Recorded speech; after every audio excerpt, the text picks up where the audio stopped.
This is a super cool leftover. This was in the same family in Missouri for literally like almost 100 years.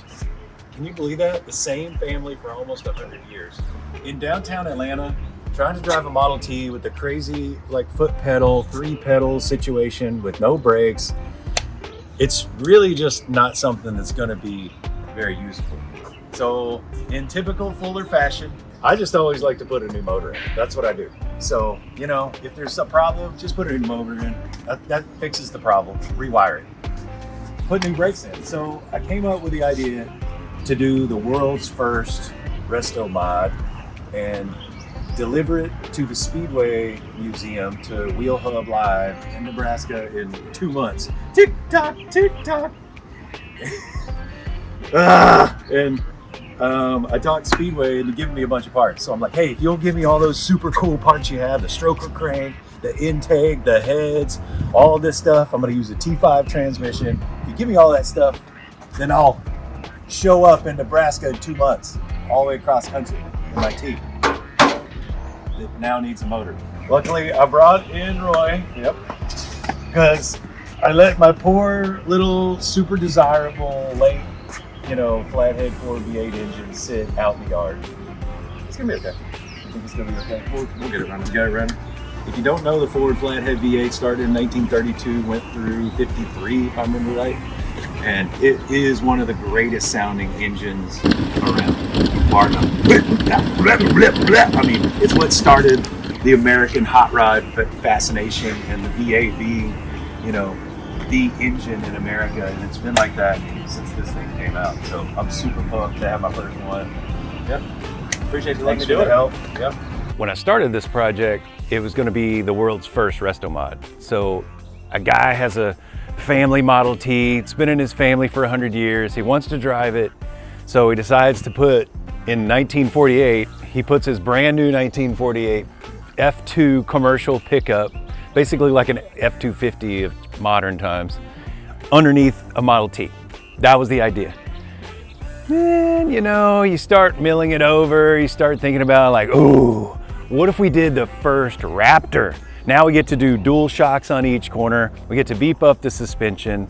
The Raptors are known for being black and titanium, or black and bronze. And so that kind of led me to doing the engine and that kind of patinaed Cerakote that we did.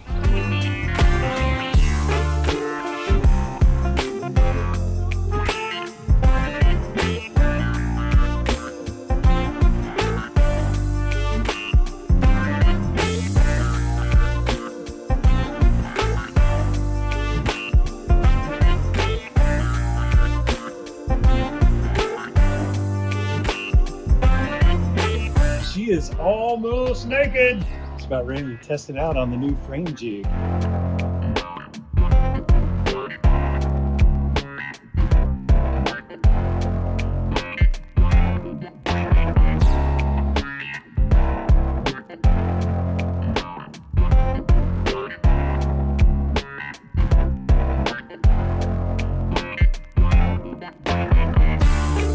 All right, we got it sitting in there. I think we got a good game plan.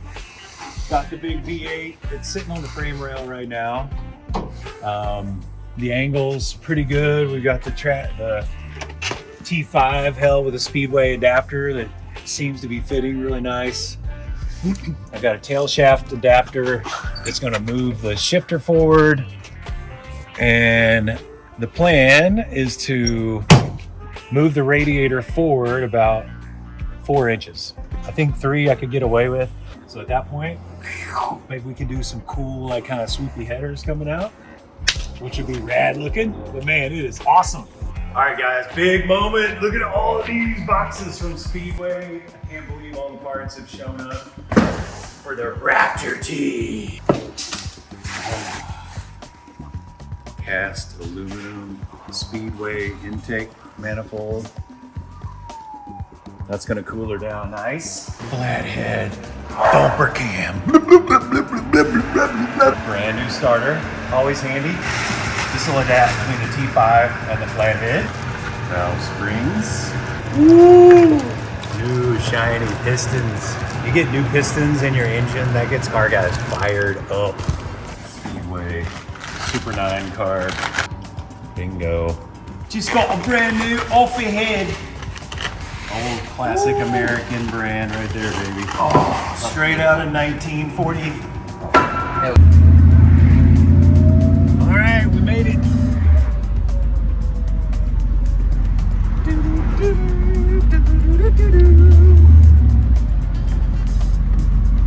Howdy. I did bring you some goodies. How's she looking, Derek? She looks good, man. This is a virgin block. It's never been bored before. I don't think it's ever been opened. When Roy showed me the bearings out of it, they were dated 1950. Wow. So, looks like never been into. Did have broken rings in this cylinder, he told me, which is evident because it's got some grooves and scarring in that cylinder to where it's going to require that cylinder sleeve we talked about. Any other mods that you're doing? We are going with the adjustable lifters, which from the factory, they were just solid lifters. So, over time, you know, you get different gaps, it gets louder, etc. Whereas we'll have to modify the inside of the lifter board here and put a hole to where we can hold the lifter and adjust the screw up and down to get the correct valve clearance. Yep. And that'll be beneficial many years to come. All right, man. Well, thank you so much. I'm sorry about the quick timeline, and I appreciate you knocking it out.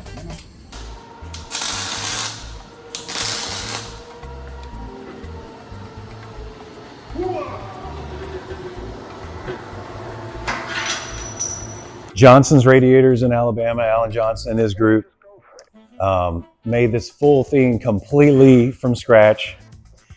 Come around this side, it's got the size of the Model T, and then, but it's got the inlet and the outlet for the V8 40s engine, right? It's gonna be small. Hopefully it's enough. It's just barely enough because he's just had a small radiator.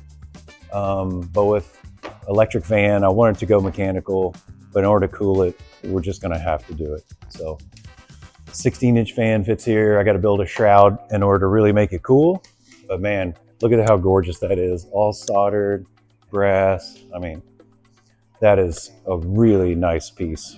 The reason these things need a different chassis, at least to drive on the street. Now, if you're bringing it off-road, the T's were incredibly capable off-road, but they really moved around and flexed.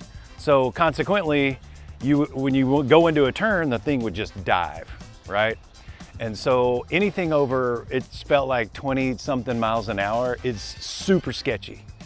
So some of the things that we do, you know, one is we've got these big long control arms that hold the axle real steady. We've changed the caster angle, which is like the steering angle there at the spindle. We've changed that to about 7 degrees, which gives it a lot more like steadiness up on the road.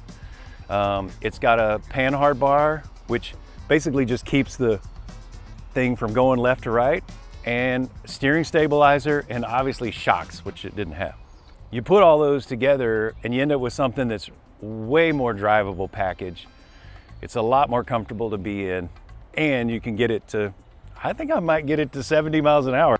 A couple fun things is about to happen. Motor's about to get built, which is awesome. Exhaust is about to get built. Suspension's about to happen.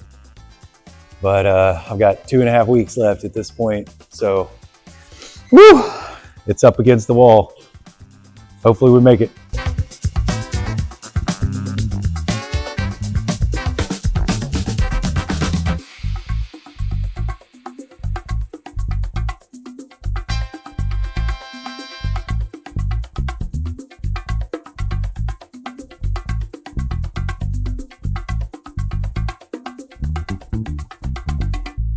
Thank you so much. Yes, awesome, awesome, stoked. Yep.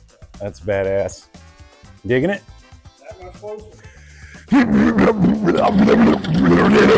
We get those headers coming out. Okay, we are almost done with the chassis. It needs to leave 3 days from now. It's Friday afternoon, Saturday, Sunday, Monday. Frame needs to be blown apart to go to powder so that we can get it back just in the nick of time.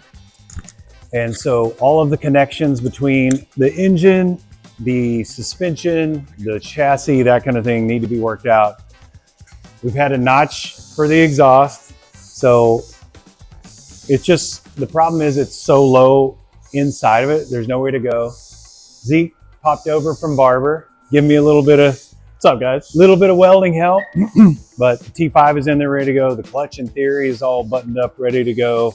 The engine is done and ready to go. So big mission, getting these two together. Lane's getting the shocks worked out, getting the rear axles worked out. He's got the trailing arms are looking really badass. So I'm thinking tomorrow afternoon, we should be pretty close to having exhaust almost done and sitting on suspension and shocks mounted. Yeah, exhaust tacked up at the very least. Yeah. So I just love it. We're about to split it off, put it on the suspension for the first time, which is really exciting. Check the sag, make sure that ride height is okay. Once we know that's good, all the motor is gonna come out, finish assembly, frame gets fully welded, flip it, finish the notches. And then when that's out at powder, that allows us to finish the firewall, finish the suspension welding, and do all that stuff. And we'll have hopefully less than 24 hours. We get the frame back and then we start assembly. So final day, we are mainly there. Wes has got us almost ready to fire. Lane's got suspension just about done. That looks super bitchin'. Andrew's working on getting, we got brakes actually. We're trying to get the clutch pedal kind of lined up. There's hardly any room. Duncan, show them that original wiring. That's the 1948 gauge cluster about to go in. Formerly 6 volt, modified to 12. Now 12 volt. I think we got fuel, we got oil in it. We've got trans fluid, we got water in. The shroud on the Johnson's radiator Ezra did turned out super sweet.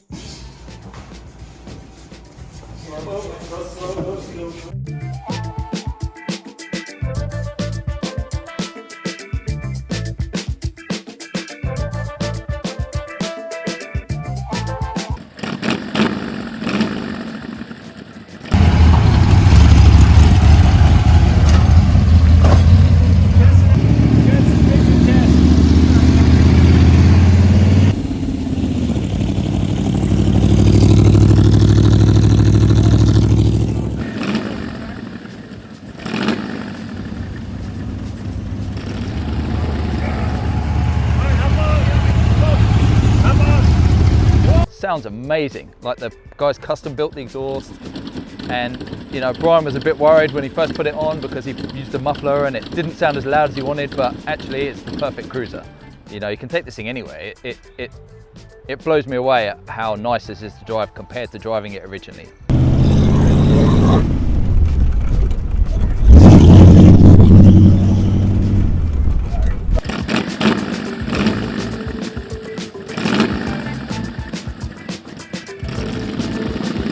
All right, y'all, we made it to Lincoln, Nebraska, the Raptor T. Crazy 2 months of thrashing and an odd idea to put 48 Ford truck commercial parts and the V8 all together into a 100-year Model T. But man, it drives awesome. It looks awesome. We made it to Speedway Motors. It's so bitchin'. I am fired up.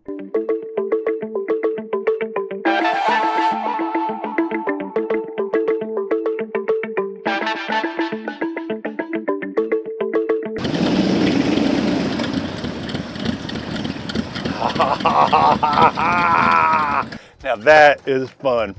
It's so awesome. I feel like I'm going to the birthplace of the Raptor T. This is actually the yard from the truck. You can see the 48 Ford where all the junk came from. Just sitting out in the yard. And this is the maiden voyage into the old shop track for the Raptor T. I've had a little bit of time to do a bit of shakedown, get the old girl running amazing. We got our cooling issues taken care of. We got the, got the horn working. We got the brake lights working. No blinkers yet, but overall, man, she is just running spectacular. I mean, starting right off the bat, it's got this amazing sound.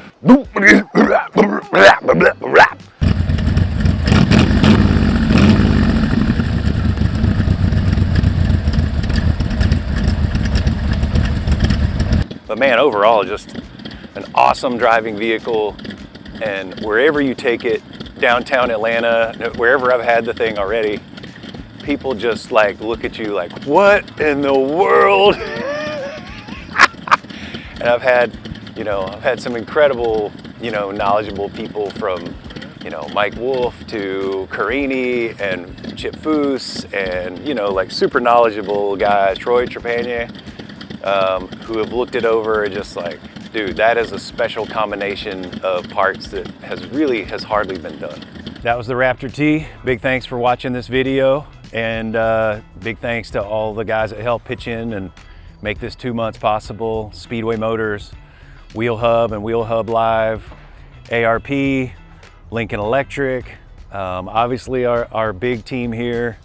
Johnson's Radiator made an incredible radiator on the thing. Coker Tire, Magnaflow exhaust supplied the mufflers. Thanks for watching.